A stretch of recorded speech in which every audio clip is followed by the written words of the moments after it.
오늘도 우리 삼부에 배우신 성도님들에게 은혜가 충만하길 간절히 바랍니다.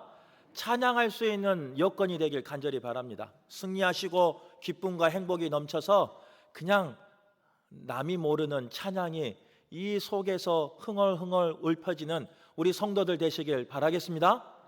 네, 조금 더 성숙해서요, 때로는 광야 같은 데 있을지라도, 속상한 일이 있을지라도 주 앞에 나올 수 있는 성도 되길 바라고, 주님 앞에 찬양할 수 있는 성도 되길 바라고, 주만 바라보는 주의 자녀 되셔서 오늘 말씀처럼 더욱 강해지는 성도 되시길 간절히 바라겠습니다. 오늘 말씀 이제 조금 주의 깊게 보면요, 이제 사순절 고난주간 그리고 부활주간 전에 3주 전 나누었던 말씀이 오늘 말씀입니다. 혹시 3주 전에 나누었던 말씀이 본문이 어딘 줄 아세요? 네, 감사해요. 그 물어본 제가 잘못이죠. 어제 우리 장로님들하고 식사를 할 기회가 있었는데 이제 사순절 새벽 예배 동안 장로님들이 말씀을 전했잖아요. 그러면 눈치 있는 목사가 저 말하는 거죠.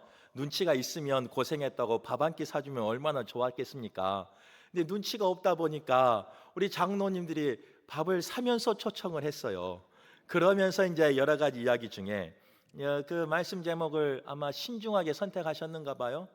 참 감사한 것은 저를 지명하고 묻지 않아서 참 감사했어요.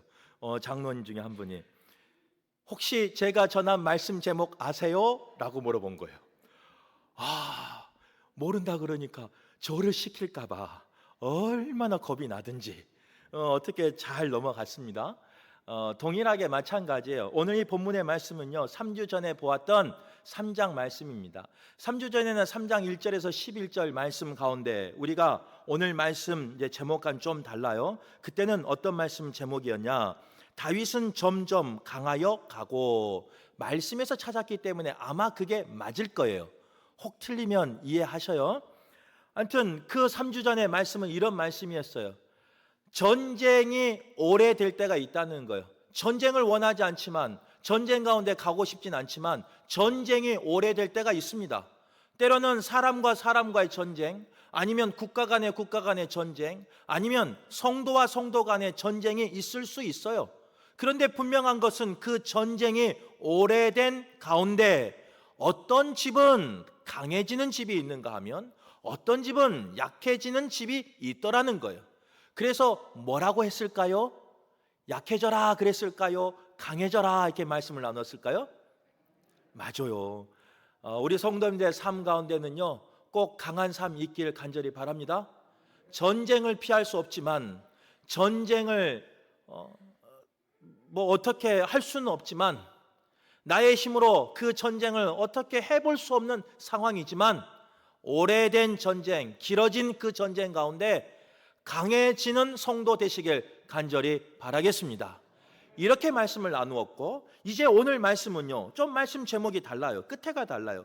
점점 강하여지는 가운데. 오늘 말씀의 요점은 이거예요. 강해지긴 강해졌어요. 그런데 사무엘 하 3장 이후부터 쭉 보면 다윗의 삶은 여전히 고단한 삶이 계속됩니다. 하나님이 강하게 하셨음에도 불구하고 그의 삶 가운데는 눈물이 있었고 아픔이 있었고 지워버리고 싶은 순간이 다윗의 삶 가운데 있었다는 거예요. 그 이유는 무엇이냐? 하나님께서 강하게 해주셨는데 그 강할 때, 강한 가운데 그 복을 잘못 관리하였기 때문에 하나님이 주신 복임에도 불구하고 내게는 아픔이 될 때도 있어요. 내게는 눈물이 될 때도 있어요. 내게는 걸림돌이 될 수도 있다는 거예요. 물론 하나님께서는 그 눈물과 아픔과 걸림돌, 그리고 그 고난을 통해서 합력하여 결론적으로는 선을 이루십니다. 마침내 우리에게 복을 허락해 주십니다. 하지만 그 복 가운데 가는 그 여정이 힘들다는 거예요. 오늘 예배한 우리 성도들이요, 강해지는 가정 되시길 간절히 바랍니다. 강해지는 가운데 주의할 것을 주의하여서 나의 복이 나의 당대에 끝나는 것이 아니라 자녀의 이러면 아멘이 나와야 고만하는데 계속 자녀만 하면 그러지 않아요. 새 가족도 왔는데. 다시 할게요. 자녀의 하여튼 만대까지 그런 복이 이어지길 간절히 바라겠습니다. 얼마나 좋아요. 우리 새 가족 좀 이상하게 생각하실 것 같은데 그래요. 아무튼 이제 중요한 것은 그거예요. 하나님이 복을 허락하셨는데 그 복이 이어지냐 안 이어지냐, 이게 중요하다는 거예요. 그러면서 오늘 본문을 이제 좀 다른 시각으로 보면 3주 전에는 하나님이 이걸 통해서 강하게 하셨다, 그게 증명되었다라고 말씀하였지만, 오늘은 같은 본문이지만 그 가운데 나에게 허락하신 강해진 복이 나의 후손의 자녀에까지 이어지기까지 어떤 것을 주의해야 되는가 말씀을 통해 나눌 때 꼭 분별하시고 주의하시고 끊을 것은 끊어버려서 우리의 가문이 강성해지는 복이 있길 간절히 바라겠습니다. 첫 번째 주의할 것은 무엇이냐? 세상적인 기준을 따라서는 안 된다라고 성경은 말씀하고 있어요. 요즘 우리의 승리, 우리의 흥왕의 기준이, 또 성공의 기준이 여러 가지의 척도를 가지고 나눌 때가 있습니다. 어떤 사람은 집이 몇 개냐, 어떤 사람은 그 집에 화장실이 몇 개냐, 무슨 차를 타고 다니냐, 취미가 무엇이냐, 이것을 가지고 그 사람이 성공했다, 성공하지 못했다, 그 사람이 강하다, 강하지 못했다 나누는 척도가 된다는 거예요. 다윗이 사늘고 있었던 그 당시에 부의 척도는, 또 힘의 척도는, 그리고 강함의 척도는 무엇이었느냐? 자녀였습니다.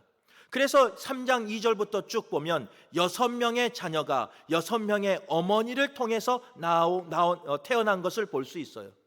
그리고 그것을 가지고 그는 어떻게 보면 그 당시에 통일 왕국을 이루는데, 아니면 옆에 이웃 나라들과의 관계 속에서 강함을 나타내고 싶었던 사람이 다윗이었을 겁니다. 근데 중요한 것은요, 그 모습이 하나님이 원하는 모습이 아니라는 거예요. 그 모습은 당시 이웃 나라들이, 이방 나라들이, 하나님을 믿지 않는 사람들이 정치적으로 이익을 얻기 위해서, 나의 민족을 안정시키기 위해서 인간적인 방법으로 사용했던 방법이 바로 그런 모습이었다는 거예요. 하나님께서는 신명기 17장 말씀을 통해서 하나님이 선택한 백성, 그리고 하나님이 선택한 왕이 하지 말아야 할 것을 기록하고 있습니다. 기억하신가 모르겠지만 이렇게 말했어요. 병마를 많이 두지 말 것. 병마라는 것은요, 그 어떤 왕정국가의 힘 아니겠습니까? 무기가 있다는 것은 나를 함부로 겁박하지 못하는 그런 힘 아니겠습니까? 과시용 아니겠습니까? 그런데 하나님께서는 그 병마를 많이 두지 말래요. 왜냐? 병마를 많이 두고 그 힘이 생기다 보면요, 그것이 나의 힘이 되어버릴 때가 있어요. 세상은 그럴 수 있지만 하나님을 믿는 나는, 하나님 앞에 선택받은 나는 그 세상의 힘이 나의 힘이 되어서는 안 되기에 많이 두지 말라라고 말씀하신 거예요. 또 아내를 많이 두어 미혹되지 말라, 이렇게 권면하고 있습니다. 아내를 많이 두고 그 아내들을, 이제 이방 여자들을 받아들이면요, 여인들만 오는 게 아니에요. 그 풍습을, 그 문화를, 그 우상을 다 가지고 온다는 거예요. 아내를 사랑하다 보니, 아내와 만나다 보니 그 이방과 그 우상을 섬기게 되고 미혹되게 된다는 거예요. 그것을 주의하라, 이렇게 성경은 말합니다. 은금을 많이 쌓아두지 말라. 아니, 재물이 많으면 얼마나 좋겠어요. 그런데 성경은 그 은금을 많이 쌓아두지 말라라고 말하는 거예요. 왜냐? 은금이 나의 힘이 되어버릴 때가 있어요. 은금이 나의 의지가 되어버릴 때가 있어요. 성도만 그런 게 아니에요. 목사도 마찬가지예요. 목사도요, 목회하는데 은금 통장 잔고가 든든하면요, 마음껏 목회해요. 의지하지 않고. 거기까지는 문제가 아니에요. 그런데 하다 보면 마음을 조율해야 될 때가 있어요. 서로 간에 조율하면서 서로 간에 함께 합력해야 될 때가 있어요. 근데 은금이 많은 목사는요, 어떻게 하느냐? 자기 멋대로 해요. 결국은 마음에 안 들면 뛰쳐나가 버려요. 그래서 하나님의 사역을 이루지 못하는 목회자들이 있을 수 있다는 거예요. 목회자만 그럽니까? 교회 안에 은금이 많은 성도들이 그럴 수도 있다는 거예요. 바라기는 11조 가장 많이 하는 성도가 우리 교회에 있으면 좋겠어요. 한 분만 하시는데 그 좋은 이야기예요. 다시 할게요. 이 지역에서, 이 민족 가운데 하나님 앞에 11조 가장 많이 하는 성도가 우리 교회 가운데 나오길 간절히 바라겠습니다. 그런데 그것을 의지하지 아니하는 성도가 되길 간절히 바라겠습니다. 그리고 또 하나님의 세운 왕이 의지하지 하지 말아야 할 건 뭐냐면 하나님의 말씀을 옆에 두어야 돼요. 그리고 그것을 읽고 배우고 행하라 이렇게 말씀했는데 오늘 다윗의 모습은요 그 모습과 좀 달라요. 하나님이 가르쳐준 대로 사는 것이 아니라 세상이 가르쳐준 대로 하나님의 말씀대로 사는 것이 아니라 세상의 말을 따라서 살았던 사람이 다윗의 모습이라는 거예요. 결국 많은 여인들과 결혼하게 되었고 많은 아들은 낳았지만 우상과 이방신을 섬기게 되었고 하나님과 멀리하는 모습이 다윗 모습 가운데 나타나고 말았습니다. 그 모습은 어떻게 되느냐? 지금 당대 다윗에게는 분명히 강하여진 모습으로 나타나요. 자녀들의 많음으로 그 자녀들이 지경이 넓혀짐으로 어느 누구도 다윗을 함부로 하지 못하는 그런 은혜를 받아요. 하지만 그 복이 자녀에게 흘러갈 때는요 복이 되지 못해 버렸어요. 우리가 알고 있는 것처럼 자녀들 여러 자녀 가운데요 우리가 주목할 자녀가 누구냐? 압살롬입니다. 압살롬은 셋째 아들인데 큰형 장자인 암논을 죽였습니다. 물론 죽일 이유가 있어요. 하지만 아무리 잘못했다고 내 큰 아들이 내 셋째 아들한테 죽임을 당했어요. 그 아버지의 마음이 얼마나 아프겠습니까? 형제끼리 죽이고 죽이는 그런 관계가 되고 말았다는 거예요. 또 압살롬은요 우리가 알고 있는 것처럼 아버지를 반역합니다. 군대 장관과 함께 모략을 펴서요 아버지를 죽이려고 했던 사람이 누구냐? 압살롬이었습니다. 넷째 아들 아도니아도 마찬가지예요. 시기가 좀 달라서 그렇지 이제 다윗이 나이가 들어서 약해지기 시작하니까 아도니아도 반역을 꾀하고 말았어요. 자녀가 많은 게 복이죠. 자녀가 많은 게 강한 거죠. 하지만 그 복이 다윗에게는 복이었는가 모르지만 자녀의 세대에 가서는 복이 되지 않았어요. 왜 그럴까? 다른 게 아니에요. 하나님의 기준이 아닌 사람의 기준으로 살았기 때문이라는 거예요. 아마 우리의 삶 속에서도 마찬가지일 거예요. 사는데 필요한 것이 왜 없겠습니까? 건강도 필요하고 물질도 필요하고 삶의 여유도 필요하고 필요한 게 얼마나 많습니까? 세상은 이것도 있어야 된다, 저것도 있어야 된다, 이것은 꼭 있어야 된다 이렇게 말하지 않습니까? 그러나 우리가 그 세상의 말에는 귀 기울일 때가 있지만 하나님의 말씀 가운데 귀 기울이지 못할 때가 많아요. 하나님의 말씀대로 살지 못할 때가 많아요. 그런 우리에게 오늘 본문의 말씀은 뭐라고 말하느냐?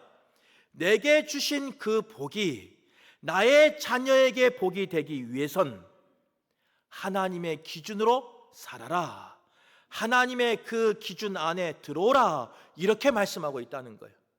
내게 주신 건강이 자녀에게도 복이 되길 바랍니다. 내게 주신 물질의 축복이 자녀에게도 물질의 축복으로 임하길 간절히 바랍니다. 내게 주신 여러 가지 복이, 여러 가지 은혜가 자녀에게도 여러 가지 은혜로 복으로 임하길 간절히 바라겠습니다. 그러기 위해선 오늘 우리 부모 세대가 잘 살아야 돼요. 힘들지만, 결단하기 힘들지만, 때로는 속상한 일이 있지만, 때로는 손해보는 일이 있지만 하나님의 뜻에 따라 살아가는 저와 여러분 되시길 간절히 바라겠습니다. 두 번째로 우리가 주의할 것은 뭐냐? 상처를 주어서는 안 된다 이렇게 성경은 말씀하고 있다는 거예요. 오늘 말씀을 이제 1절만 읽었지만요 3장 전체를 읽어보세요.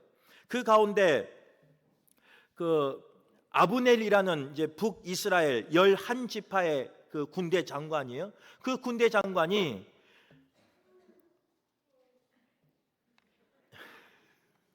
이스보셋이라는 사울의 아들이에요. 이게 좀 불화가 생겨요. 그래서 어떻게 하냐? 이 아브넬이 다윗을 찾아옵니다. 그래서 평화협정을 하자고 이제 제안을 해요. 그런데 그 평화협정이 잘 이루어진 것 같은데 다윗이 그 가운데 이 아브넬에게 한 가지 조건을 겁니다. 어떤 조건을 거냐? 예전 부인이에요. 사울의 딸이었던 미갈을 데리고 오라라고 조건을 걸어요. 데리고 오면 내가 평화 협정을 하고 이렇게 하겠다라고 조건을 걸어요. 그것을 들은 아브넬이 어떻게 하냐? 발디엘의 아내였던 미갈을 데리고 옵니다. 그리고 그 데리고 온 그 미갈을 다윗에게 넘겨줘요. 그런데 그 과정 가운데 어떤 일이 생기냐? 16절 말씀이에요. 그의 남편이 그와 함께 오되, 발디엘을 말하는 거예요.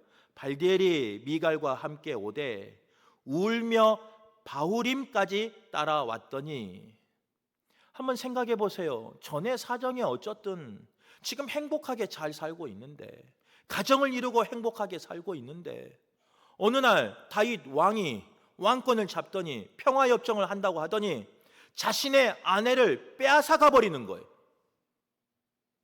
너무나 사랑하기에 그 남편은 바후림까지 따라오면서 그냥 따라오지 않았어요. 울면서 따라왔어요.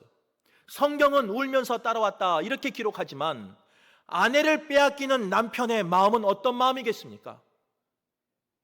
사랑하는 아내를 빼앗기는 그 남편의 마음은 아마 그곳까지 울면서 오지만 얼마나 많은 간청을 했을 것이고 얼마나 많은 몸부림을 했을 겁니까? 그런데도 불구하고 아브넬이 그에게 돌아가라 하매 돌아가니라. 즉 다윗은요, 이제 왕권을 잡고 이제 전체 이스라엘을 통일 왕국을 이루는 가운데 자신의 가진 힘을 가지고 누군가의 가정에 눈물을 주었다는 거예요. 누군가의 가정에 아픔을 주었다는 거예요. 누군가의 가정에 상처를 주었다는 거예요. 애통함을 주었다는 거예요. 죄송한데 그 아픔은요, 우리가 이제 사무엘 상하, 열왕기 상하를 쭉 읽다 보면 우리가 알잖아요. 물론 다윗이 먼저 빼앗겼어요. 빼앗긴 것을 다시 찾아왔어요. 그런데 그 이후에 다윗의 삶을 보면 어떻게 되느냐? 자신의 아내를 빼앗깁니다. 똑같이 빼앗깁니다.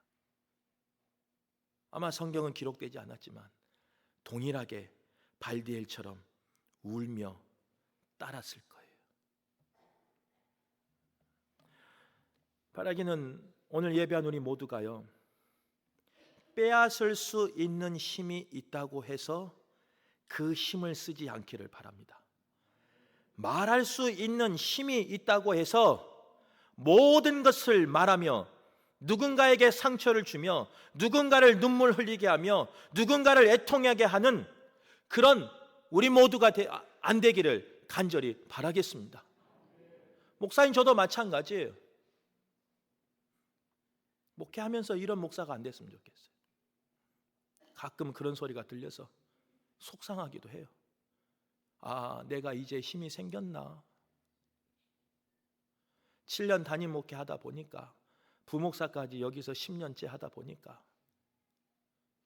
상처받는 성도가 있다라는 이야기를 들으면 내가 그런 힘이 생겼나?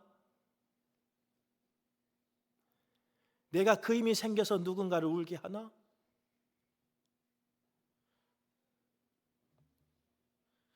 아직까지는 아닌 것 같은데, 혹 제가 다윗과 같이 누군가에게 상처 주는 사람 안 되길 간절히 바랍니다. 힘은 있어야 하는데 그 힘을 가지고 상처 주는 목사가 안 되길 간절히 바랍니다. 힘은 있어야 하는데 그 힘을 가지고 누군가를 아프게 하는 성도 되지 않기를 간절히 바라겠습니다. 저는 소망이 있어요. 저 우리 교회에서 가장 힘센 사람 되고 싶어요. 진짜로. 말 한마디로 모든 것을 할 수 있는 그런 힘 있는 자 되고 싶어요. 그래서 주의 일 마음껏 하고 싶어요. 그런데 저보다 신령하고 저보다 은혜롭고 저보다 경건한 목사님들도요, 그 힘이 생기니까요, 몇 년 안에 다 변해버리더라고요. 그래서 이렇게 기도해요.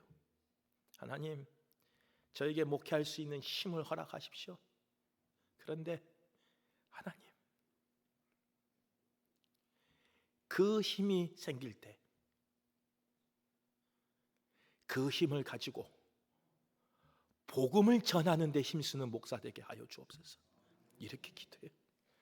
그 힘 가지고 그 자리에 머물며 그 힘을 휘두르는, 그래서 누군가를 아프게 하고 누군가에게 눈물 흘리게 하는 그런 목사가 아니라 그 힘 가지고 그 능력 가지고 저 땅끝까지 가서 복음을 전하는 목사 되게 하여 주옵소서.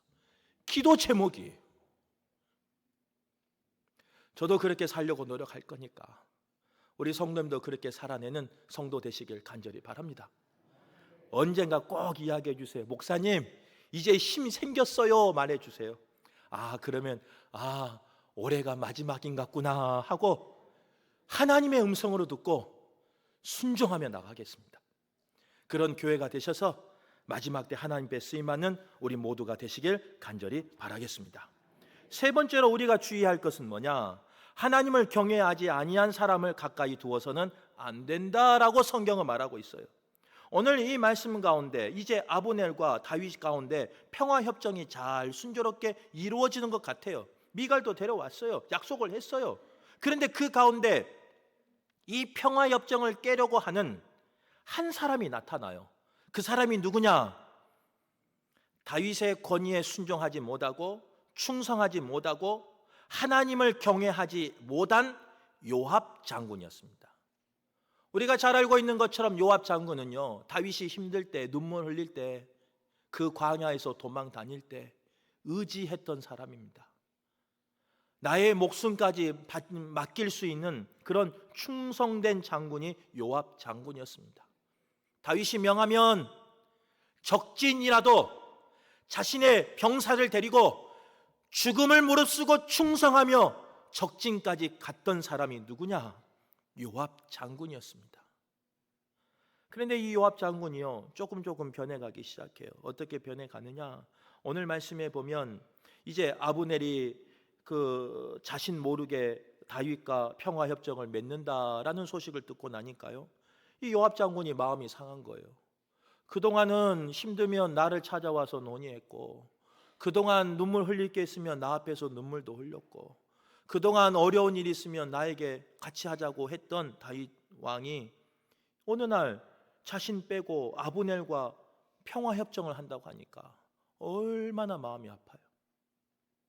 진짜로 평화협정이 이루어지기만 하면 이제는 자기의 2인자의 삶이 세 번째로 밀려나게 생기게 됐어요.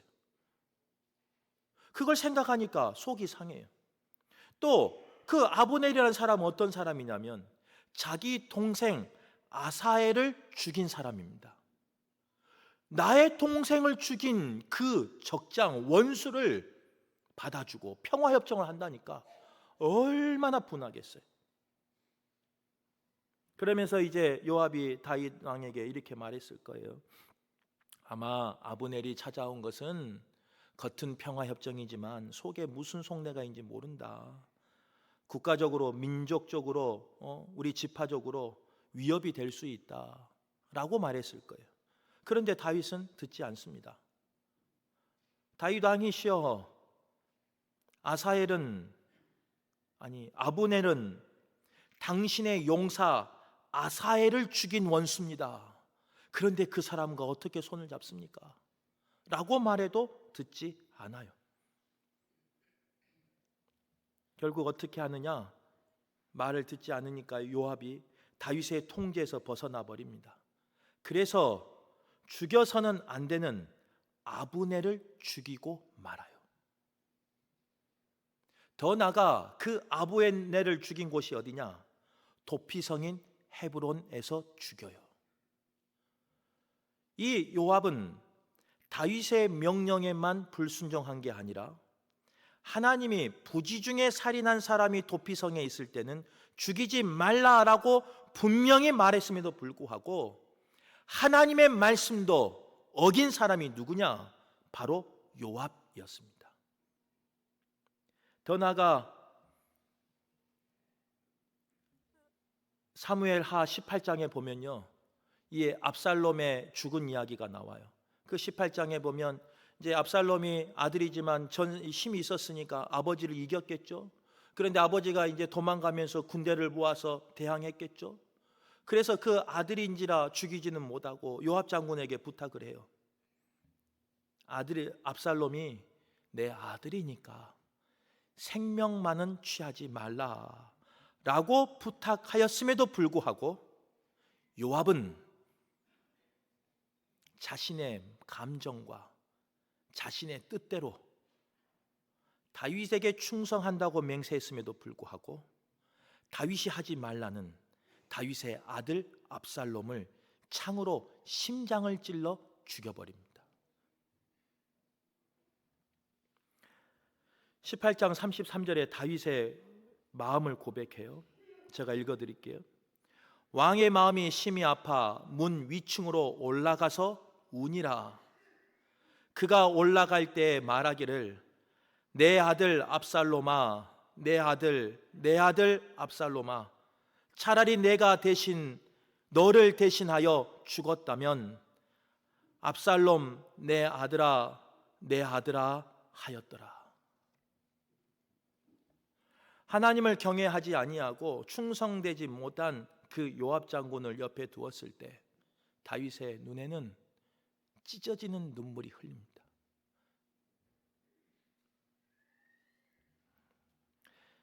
바라기는 우리의 삶 가운데는 이런 눈물이 없길 간절히 바랍니다. 그러기 위해서 만나야 할 사람과 만나지 말아야 할 사람을 분별할 수 있기를 바라요. 들어야 할 이야기와 듣지 말아야 할 이야기를 분별할 수 있길 간절히 바라요. 그래서 우리의 삶 가운데 눈물이 없는, 아픔이 없는, 늘 강성해지는, 그리고 그 강성해지는 복이 나에게만 임하는 것이 아니라 자녀에게까지 계속해서 이어지는 우리 모두가 되시길 간절히 바라겠습니다.